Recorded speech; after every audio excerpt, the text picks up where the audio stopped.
세상에서 가장 더럽고 으스스한 땅. 인간의 살과 뼈가 타들어가는 기괴한 화장터 한가운데 모두가 저주라 부르며 도망치던 그 붉은 화염 속에서 살 한 점 데이지 않은 채 황금빛 요람을 두르고 태어난 한 아이가 있었습니다. 사람들은 그를 화장터의 자식이라 부르며 돌을 던졌지만 소녀는 울지 않았습니다. 그저 이마에 흐르는 피를 닦아내며 자신을 거부하는 세상을 향해 잔잔한 미소를 지어 보일 뿐이었습니다. 세상이 버린 이 가냘픈 아이는 훗날 자라나 불교 역사상 가장 기적 같고 위대한 순간의 주인공이 됩니다. 평생을 살인과 약탈로 점철해온 500명의 흉악한 도적단, 그리고 그들의 날 선 칼날 앞에 맨몸으로 가부좌를 틀고 앉은 고작 7살의 어린 동자승. 서슬 푸른 무기가 목을 겨누던 그 일촉즉발의 순간, 검은 숲속에서는 도대체 어떤 상상치 못한 기적이 일어났던 걸까요? 인간의 잔인한 광기를 무릎 꿇린 단단하고도 고유한 지혜의 대서사시, 말없이 천천히 함께 들어보시기 바랍니다.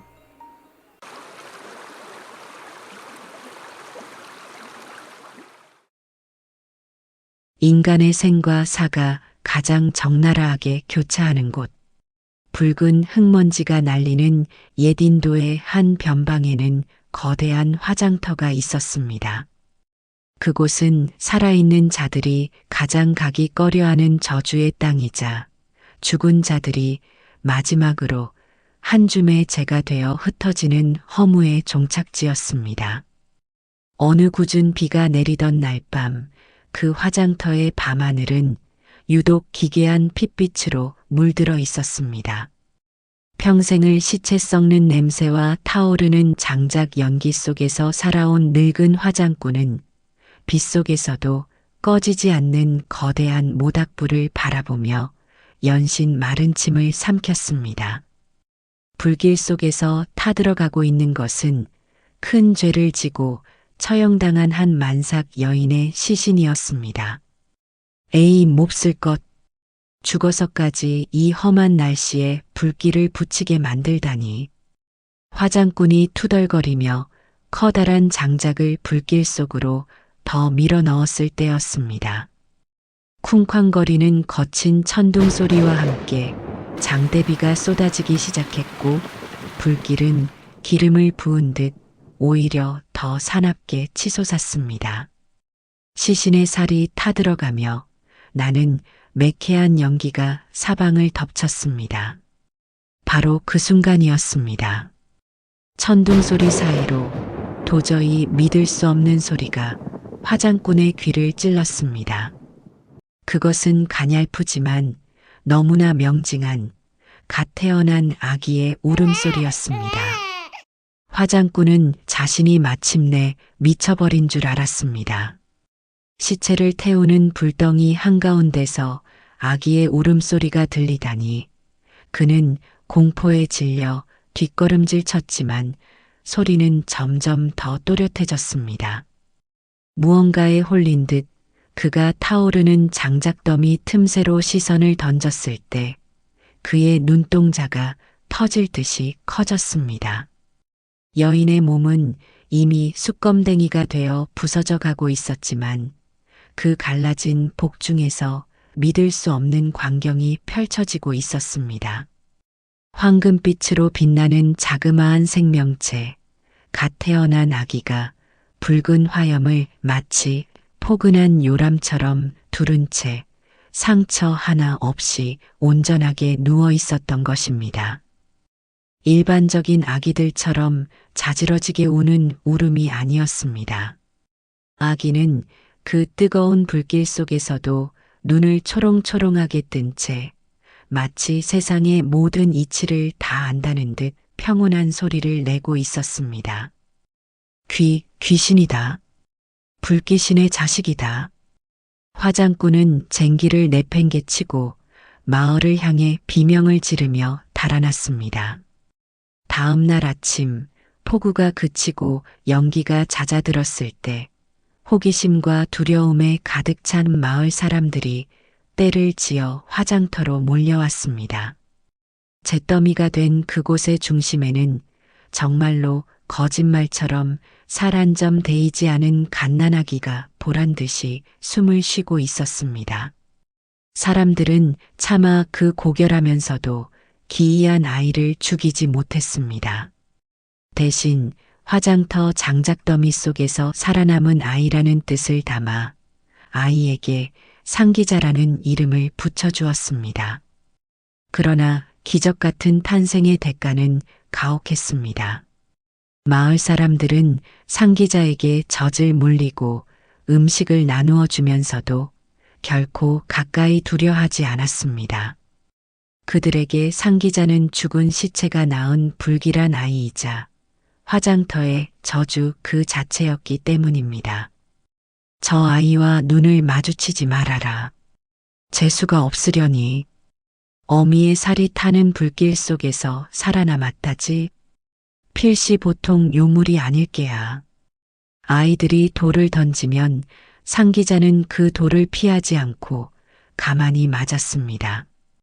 이마에서 붉은 피가 흘러내려도 소녀는 울거나 원망 섞인 눈으로 상대를 바라보지 않았습니다.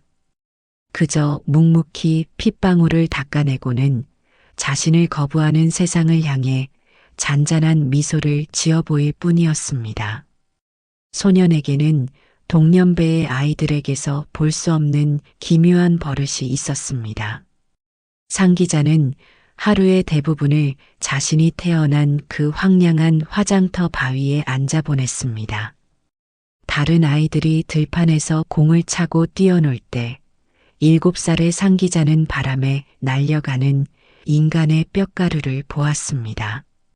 오늘 아침까지만 해도 울고 웃던 마을의 노인이 저녁이면 한 줌의 검은 재로 변해 진흙 바닥에 뒹구는 모습을 목격했습니다. 인간들은 죽음이 두려워 화장터를 멀리하고 통곡했지만 상기자에게 죽음은 그저 자연스러운 계절의 변화와 같았습니다. 피어난 꽃이 지고 지는 꽃이 다시 흙이 되듯 인간의 육신 또한 잠시 빌려 쓴 옷에 불과하다는 것을 소녀는 그 누구의 가르침 없이도 본능적으로 깨닫고 있었습니다. 소년의 눈동자는 언제나 깊고 투명했습니다. 그 눈빛은 너무나 고요해서 마주보는 사람으로 하여금 자신의 마음속 찌꺼기를 들킨 것 같은 묘한 수치심을 느끼게 만들었습니다. 그래서 사람들은 상기자를 더욱 멀리했습니다. 세상 그 어디에도 7살 소년이 기댈 곳은 없었습니다. 상기자가 7살이 되던 해 가을, 마을에 거대한 변화의 물결이 들이닥쳤습니다. 수백 명의 수행자를 이끌고 인도 전역을 돌며 진리를 전하시던 성자 부처님께서 이 작은 변방 마을을 방문하신 것입니다. 부처님께서 마을 어귀에 들어서시자 남녀노소를 막론하고 모든 이들이 길가에 엎드려 조조히 절을 올렸습니다. 사람들의 환호와 공양이 이어지는 그 화려한 법회의 순간에도 상기자는 멀찍이 떨어진 언덕 나무 그늘 아래 홀로 앉아 있었습니다. 언제나처럼 세상의 외딴 섬 같은 모습이었습니다. 그때 수많은 군중을 향해 법문을 설하시던 부처님께서 갑자기 말씀을 멈추셨습니다. 그리고 천천히 고개를 돌려 아무도 보지 않는 먼 발치의 언덕, 홀로 앉아 있는 작은 소년에게 시선을 고정하셨습니다. 부처님의 자비로운 눈빛이 상기자의 투명한 눈동자와 허공에서 마주쳤습니다. 말은 오가지 않았습니다. 하지만 그 찰나의 순간 상기자의 가슴 속에서 평생 느껴본 적 없는 거대한 진동이 일어났습니다. 세상 모든 이들이 자신을 더러운 화장터의 자식이라 부르며 밀쳐낼 때 부처님의 눈빛은 소년의 영혼 깊은 곳에 숨겨진 때묻지 않은 보석을 바라보고 계셨습니다. 부처님께서는 잔잔하게 미소를 지으시며 고개를 끄덕이셨고 상기자는 무언가에 이끌리듯 언덕을 내려가 부처님 앞에 무릎을 꿇었습니다. 세존이시여, 이 세상은 태어남과 죽음의 고통으로 가득 차 있고 사람들은 눈앞의 신기루를 쫓으며 서로를 미워합니다. 저를 이 부질없는 번뇌의 바다에서 건져 주십시오. 출가를 허락해 주십시오. 7살 아이라고는 믿기지 않는 서늘하고도 명확한 출가의 변이었습니다. 마을 사람들은 수군거렸으나 부처님께서는 아무런 망설임 없이 소년의 머리 위에 손을 얹으셨습니다. 잘 왔다, 상기자여. 너는 이미 불길 속에서 생사의 경계를 넘어선 아이구나. 이제 나의 제자가 되어 세상의 가장 어두운 곳을 밝히는 등불이 되거라. 그날 밤 상기자는 자신의 전 재산이었던 누더기 옷을 벗어 던지고 붉은 가사를 입은 채 머리를 깎았습니다. 그러나 그것은 평화로운 수행의 시작이 아니었습니다. 부처님께서는 이 어린 동자승에게 곧 들이닥칠 운명의 폭풍을 이미 예견하고 계셨습니다. 상기자가 가야 할 길은 인간의 날 선 칼날과 핏빛 광기가 몰아치는 검은 숲의 한가운데였기 때문입니다. 상기자가 출가하여 부처님의 제자가 된 지도 어느덧 몇 달의 시간이 흘렀습니다. 7살의 어린 동자승이었지만 상기자의 수행은 나이 많은 어른 스님들마저 감탄케 할 정도로 깊고 올곧았습니다. 부처님께서는 그런 상기자에게 더 큰 깨달음을 얻을 수 있도록 30명의 장성한 스님들과 함께 깊은 산속으로 들어가 정진할 것을 명하셨습니다. 스님들이 찾아간 곳은 앙가 왕국의 국경 정점에 위치한 이른바 검은 숲이라 불리는 울창한 산이었습니다. 그곳은 낮에도 햇빛이 땅에 닿지 않을 만큼 거대한 나무들이 빽빽하게 들어찬 곳이었습니다. 스님들은 그 어둡고 서늘한 숲속 한편에 자그마한 초막을 짓고 오직 마음을 닦는 일에만 전념하기 시작했습니다. 새벽 안개가 걷히기 전부터 시작되는 스님들의 수행은 참으로 고요하고도 치열했습니다. 낙엽이 떨어지는 소리, 바람이 나뭇가지를 스치는 소리만이 가득한 그곳에서 스님들은 호흡을 가다듬으며 내면의 평화를 찾아 나갔습니다. 특히 가장 어린 상기자는 숲속의 거친 바위 위에 가부좌를 틀고 앉아 마치 한 그루의 작은 나무처럼 미동도 없이 명상에 들곤 했습니다. 새들이 그의 어깨 위에 내려앉아 노래를 불러도 소년의 마음은 흔들림이 없었습니다. 그곳은 인간의 탐욕과 분노가 가닿지 않는 지상 최고의 청정한 도량과도 같았습니다. 하지만 그 평화로운 숲의 반대편 깊은 동굴 속에서는 전혀 다른 종류의 서늘한 공기가 흐르고 있었습니다.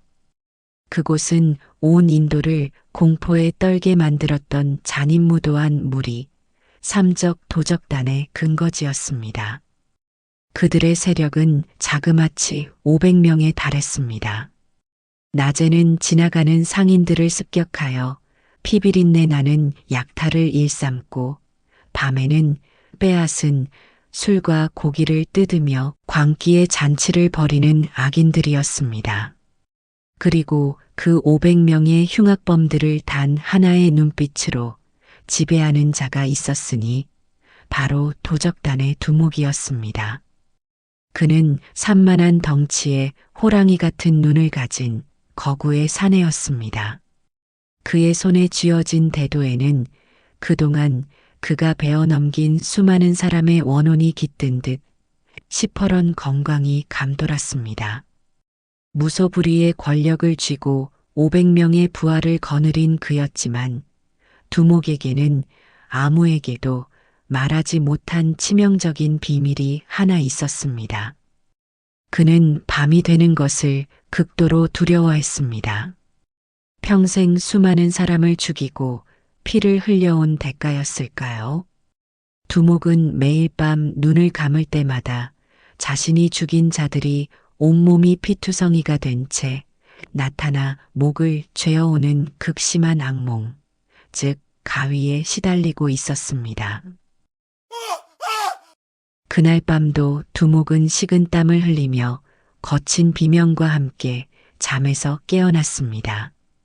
심장이 터질 듯이 뛰었고 동굴 안의 어둠이 마치 자신을 집어삼킬 듯 좁혀오는 것 같았습니다. 두목, 또 그 악몽입니까? 그의 신복이 조심스럽게 다가와 물었습니다. 두목은 떨리는 손으로 술을 들이켜며 거칠게 숨을 몰아쉬었습니다. 며칠째 잠을 자지 못해 그의 눈은 핏발이 서 있었고 정신은 미치기 일보 직전이었습니다. 이러다 내가 먼저 제명에 못 죽겠다. 도대체 내 목을 죄어오는 이 저주를 어떻게 풀어야 한단 말이냐? 두목이 괴로워하며 소리를 지르자 미신을 맹신하던 신복이 눈을 번뜩이며 간사한 목소리로 속삭였습니다.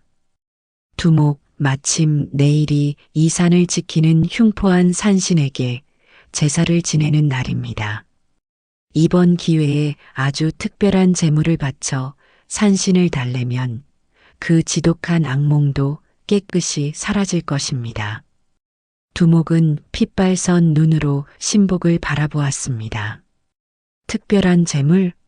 그게 무엇이냐? 일반 행인이나 가축으로는 산신의 성에 차질 않을 것입니다.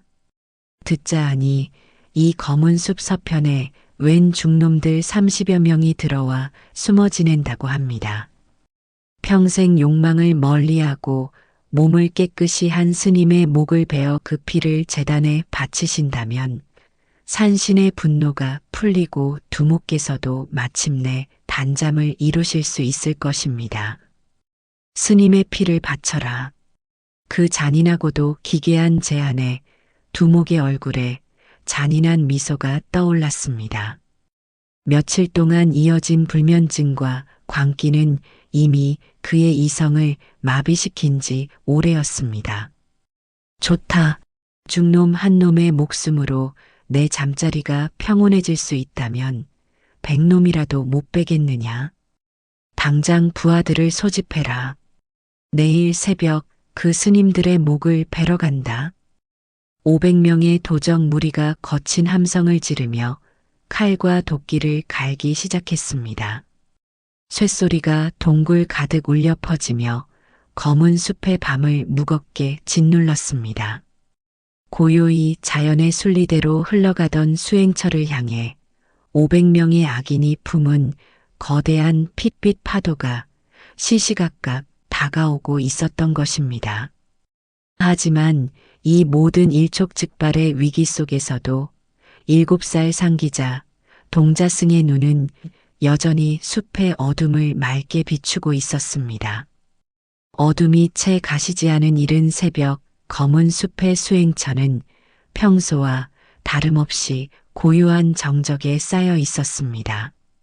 30명의 스님들은 차가운 이슬을 맞으며 묵묵히 앉아 새벽 명상에 몰두하고 있었고 그 중심에는 언제나처럼 7살의 상기자 동자승이 바위 위에 단정히 가부좌를 틀고 있었습니다. 그 평화로운 침묵을 깨트린 것은 새의 날갯짓 소리도 바람 소리도 아니었습니다.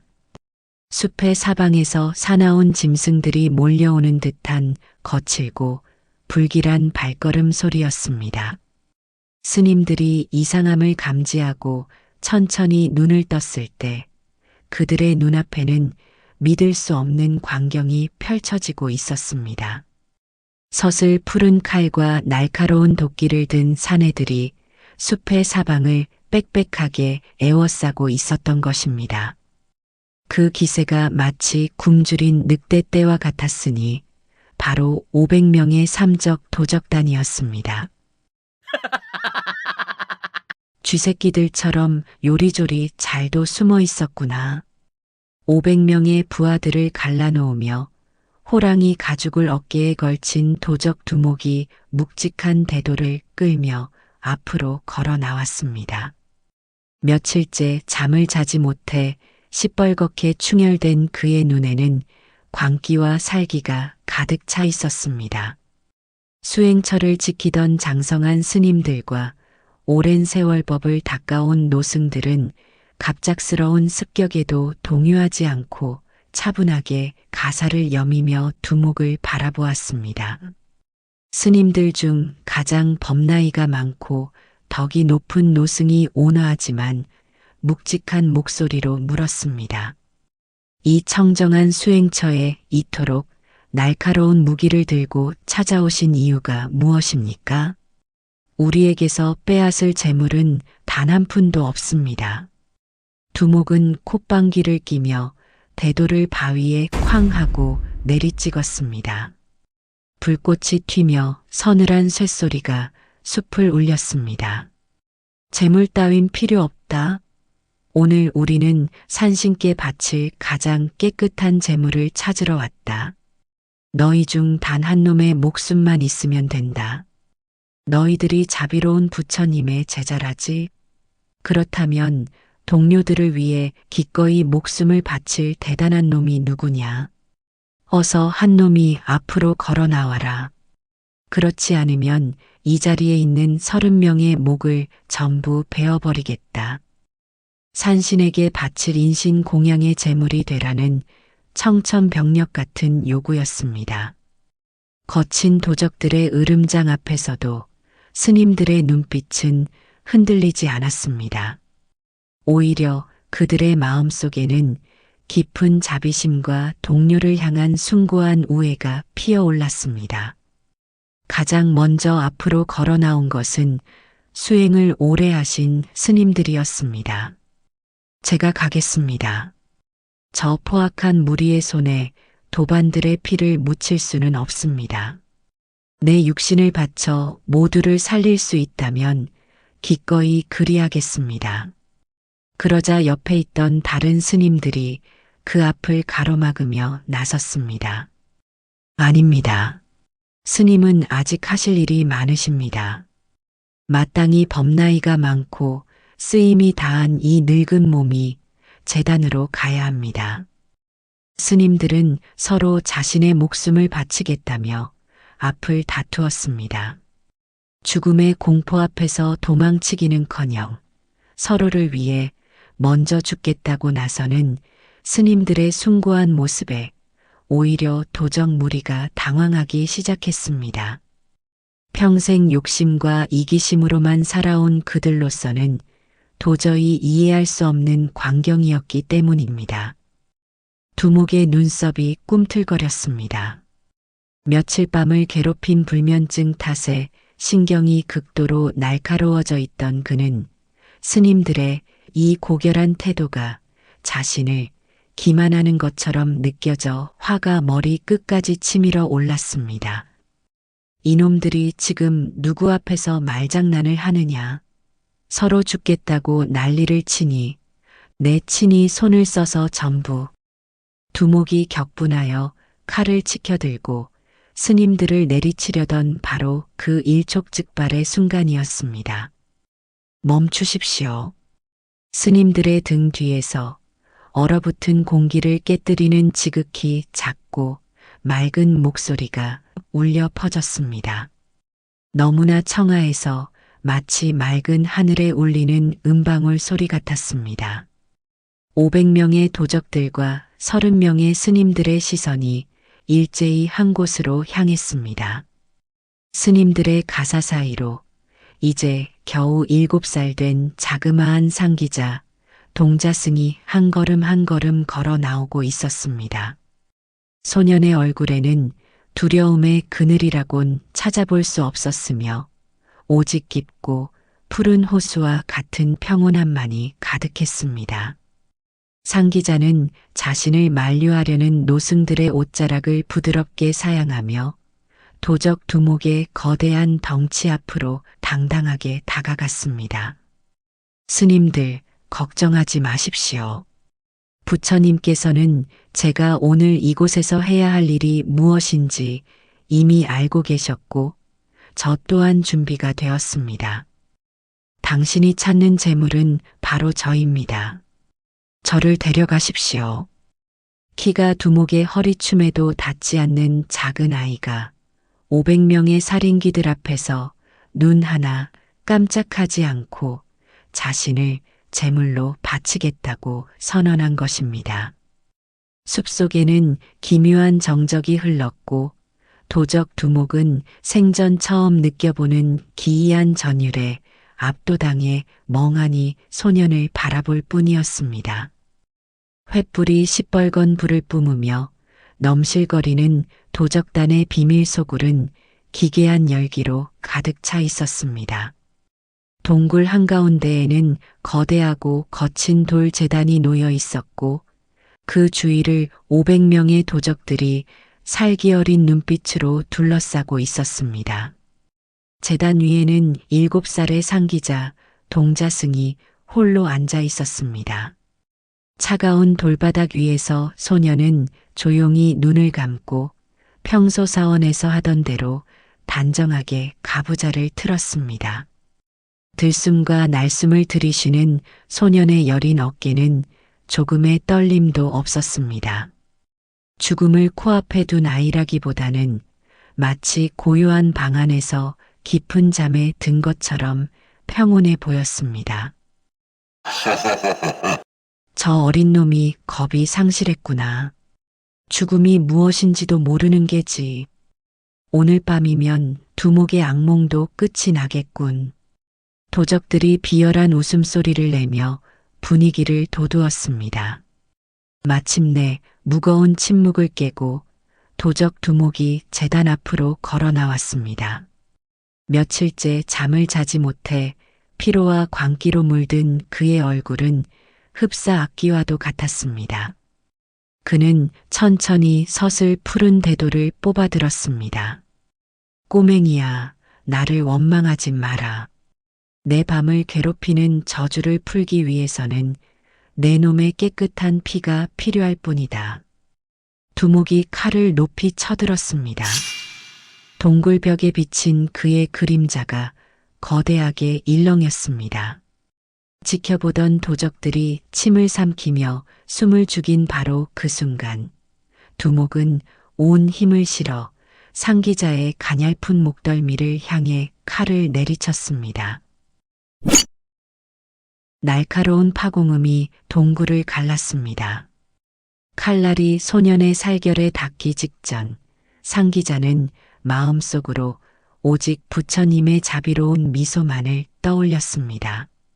소년의 내면은 이미 삶과 죽음의 경계를 넘어선 거대한 우주와 같았습니다. 그리고 그 찰나의 순간 기이한 소리가 동굴 가득 울려 퍼졌습니다. 그것은 살이 베이고 피가 튀는 소리가 아니었습니다. 단단한 무쇠와 바위가 정면으로 충돌한 듯한 둔탁한 파열음이었습니다. 지켜보던 500명의 도적들이 일제히 비명을 지르며 제자리에서 벌떡 일어났습니다. 인도 전역을 누비며 수많은 사람의 목숨을 앗아갔던 두목의 명검이 상기자의 목에 닿자마자 마치 마른 진흙으로 만든 조각처럼 산산조각이 나며 사방으로 흩어져 버린 것입니다. 부러진 쇠붙이 조각들이 바닥에 뒹구는 청량한 소리만이 정적을 깨웠습니다. 상기자의 가녀린 목에는 피 한 방울은커녕 붉은 선 하나조차 남지 않은 온전한 상태였습니다. 이 무슨 마술이냐? 내 놈이 내 눈을 속이는구나. 두목의 눈동자가 대책 없이 흔들렸습니다. 며칠 동안 이어진 불면증의 광기가 분노로 변해 그의 이성을 완전히 집어삼켰습니다. 두목은 핏발선 눈으로 옆에 있던 부하의 거대한 무쇠도끼를 뺏어들었습니다. 감히 이 500무리를 기만해? 내 오늘 내 놈의 머리를 가루로 만들어주마. 두목은 핏줄이 터질 듯이 도끼를 꽉 쥐고 이번에는 온 체중을 실어 상기자의 정수리를 향해 도끼를 내리찍었습니다. 이번에야말로 모든 것이 끝날 것 같은 무시무시한 궤적이었습니다. 또다시 상식을 벗어난 현상이 벌어졌습니다. 단단한 무쇠 도끼날이 상기자의 머리에 닿는 순간 마치 뜨거운 불길 앞에 닿은 젖은 종이처럼 힘없이 구겨져 버린 것입니다. 오히려 강한 반동을 이기지 못한 도끼가 뒤로 튕겨나가며 두목의 손목을 강타했습니다. 두목은 손목에 피를 흘리며 비틀거리다 재단 아래로 꼴사납게 굴러떨어졌습니다. 손이 덜덜 떨렸고 심장이 찢어질 듯이 쿵쾅거렸습니다. 500명의 천하무적 도적단이 고작 7살짜리 꼬마의 육신 하나를 상하게 하지 못해 사시나무 떨듯 떨고 있었습니다. 동굴 안은 공포를 넘어선 거대한 경외감으로 얼어붙었습니다. 그때 제단 위의 상기자가 천천히 눈을 떴습니다. 소년의 눈동자는 원망도 분노도 살아남았다는 승리감도 없었습니다. 그저 화장터의 불길 속에서 세상을 바라보던 그때처럼 끝없이 깊고 푸른 연민만이 담겨 있었습니다. 상기자는 제단 아래 쓰러진 거구의 두목을 내려다보며 나직하고 맑은 목소리로 물었습니다. 당신을 이토록 떨게 만드는 것은 내 목숨입니까? 아니면 당신이 평생 저지른 죄의 무게입니까? 그 한마디가 방공호 같던 두목의 심장을 정면으로 꿰뚫었습니다. 평생 폭력과 살인으로만 자신을 증명해왔던 무자비한 거구의 사내가 7살 아이의 눈동자 앞에서 마침내 온몸을 웅크린 채 짐승 같은 오열을 터뜨리기 시작했습니다. 평생 사람을 죽여 피를 흘리게 하면서도 단 한 번의 죄책감조차 느끼지 않았던 사내가 칼날 한 번 대지 않은 7살 소년의 눈빛 앞에서 완전히 무너져 내린 것입니다. 내가 무슨 짓을 저지르며 살아온 것인가. 두목은 자신의 거친 손을 바라보았습니다. 수많은 재물을 빼앗고 목숨을 앗아갔던 그 손이 오늘 밤은 유독 더럽고 추악하게 느껴졌습니다. 밤마다 자신을 괴롭히던 악몽의 실체는 산신의 분노가 아니었습니다. 그것은 바로 자신이 저지른 잔인한 악업들이 만들어낸 스스로의 마음속 지옥이었습니다. 두목이 머리를 땅에 찌으며 참회의 눈물을 흘리자 주위에 서 있던 500명의 도적들도 동요하기 시작했습니다. 그들의 손에 쥐어져 있던 칼과 도끼가 하나둘 바닥으로 떨어졌습니다. 동굴 바닥을 가득 채운 철제 무기들이 떨어지는 소리는 그들이 평생 걸어온 폭력의 삶에 종지부를 찍는 선언과도 같았습니다. 500명의 사나운 악인들이 모두 제단 아래에 무릎을 꿇고 엎드렸습니다. 두목은 떨리는 고개를 들어 제단 위의 상기자를 바라보며 간절한 목소리로 애원했습니다. 성자시여, 이 어리석고 더러운 죄인을 용서해 주십시오.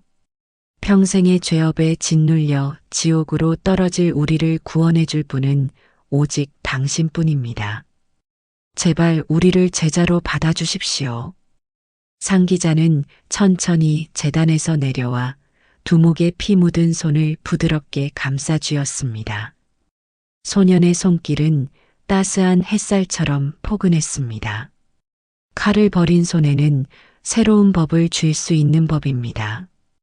과거의 어둠이 아무리 깊었을지라도 지금 이 순간 스스로의 죄를 보고 참회한다면 누구나 밝은 빛으로 나아갈 수 있습니다. 저를 따라 부처님께 가시지요. 그분께서는 여러분의 닫힌 마음을 온전히 열어주실 것입니다. 몇 시간 후 검은 숲의 지평선 너머로 푸르스름한 새벽빛이 밝아오기 시작했습니다. 검은 숲속의 작은 수행처에서 밤새 눈물로 기도하며 상기자 동자승을 기다리던 노승들과 장성한 스님들은 저 멀리 숲속에서 들려오는 거대한 발자국 소리에 긴장하며 자리에서 일어났습니다. 수백 명의 무리가 한꺼번에 걸어오는 웅장한 소리였습니다. 그러나 그 발자국 소리에는 어제의 사나운 살기나 거친 위협이 전혀 없었습니다. 서서히 새벽 안개를 헤치고 모습을 드러낸 광경의 스님들은 모두 머리를 숙이며 감탄의 탄성을 내뱉었습니다. 그곳에는 가장 앞장서서 맑은 미소를 지으며 걸어오는 7살 상기자 동자승이 있었습니다. 그리고 그 뒤를 따르는 것은 칼과 도끼 대신 머리를 깨끗이 깎고 붉은 가사를 몸에 두른 500명의 사내들이었습니다. 어제까지만 해도 사람들의 목숨을 위협하던 천하무적의 도적단이 단 하룻밤 만에 상기자의 인도를 받아 탐욕과 분노를 내려놓은 부처님의 수행자로 다시 태어난 것입니다. 상기자 동자승은 500명의 새로운 제자들을 이끌고 부처님께서 계신 도량으로 향했습니다. 새벽 이슬을 맞으며 무건 수행을 하듯 줄을 지어 걸어가는 501명의 수행자들의 모습은 그 자체로 검은 숲을 밝히는 거대한 등불과도 같았습니다. 마침내 도량에 도착하여 부처님 앞에 모두가 무릎을 꿇었을 때 부처님께서는 인자한 눈빛으로 그들을 맞이하셨습니다. 부처님께서는 상기자를 대중 앞으로 불러 세우시며 큰 소리로 찬탄하셨습니다. 장하고 장하구나 상기자여. 너는 비록 7살의 어린 나이이나 그 어떤 장성한 법사보다도 위대한 일을 해내었구나. 날카로운 칼날과 사나운 폭력은 결코 인간의 마음을 굴복시킬 수 없다. 오직 스스로의 생사를 두려워하지 않는 청정한 지혜와 악인마저 품어 안는 대자비만이 세상을 구원할 수 있는 것이다. 부처님의 말씀이 도량 가득 울려 퍼지자 머리를 깎은 500명의 옛 도적들은 다시 한번 참회의 눈물을 흘리며 법을 닦을 것을 맹세했습니다. 그날 이후 밤마다 악몽에 시달리던 두목은 평생 겪어보지 못한 깊고 평온한 단잠을 잘 수 있게 되었습니다. 칼로 지키려 했던 목숨을 내려놓고 부처님의 법 안에서 마음의 평화를 찾았기 때문입니다. 화장터의 불길 속에서 태어나 세상의 온갖 멸시를 받던 작은 아이.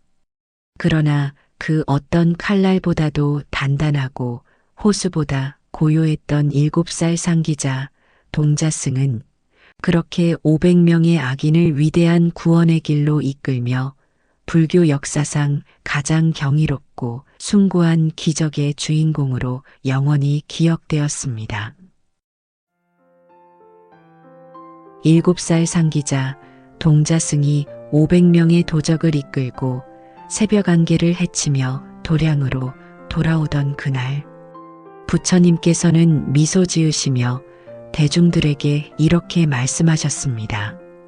날카로운 칼날과 사나운 폭력은 결코 인간의 마음을 굴복시킬 수 없다. 오직 스스로의 생사를 두려워하지 않는 청정한 지혜와 악인마저 품어 안는 대자비만이 세상을 구원할 수 있는 것이다. 우리는 살아가며 수많은 가시돋친 말과 거친 환경이라는 칼날을 마주하곤 합니다.